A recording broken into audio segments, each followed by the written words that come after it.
What's up, guys? Optimizing videos for your website is super important, especially to the viewer, and making sure that your website performs to its best ability.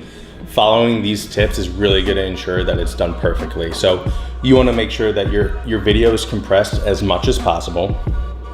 You want to use an overlay or some type of a texture over the video, so that way it gives it some type of an aesthetic. You want it to give it some contrast and some depth.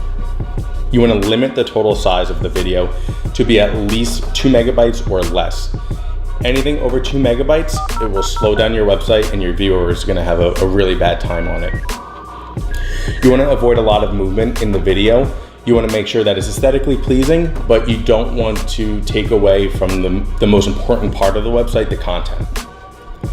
You want to make sure that there is sufficient contrast from the video to the foreground text that you have on top of the video. So just make sure that when you do your overlay, that you do it enough so that way the text is visible on the video. You want to make sure that the video is going to be stretched full width. You don't want anything to be off-centered. You want to make sure it's full width and centered so that way the viewer can see it perfectly. And last but not least, the video must work on all devices, all platforms. Otherwise, it's not going to look good. You might have a video on desktop, you might have a picture on mobile. You want to make sure everything is consistent. So overall, video headers are an amazing aesthetic to your website. You just have to make sure you follow these steps so that way your viewer has an amazing experience on your website.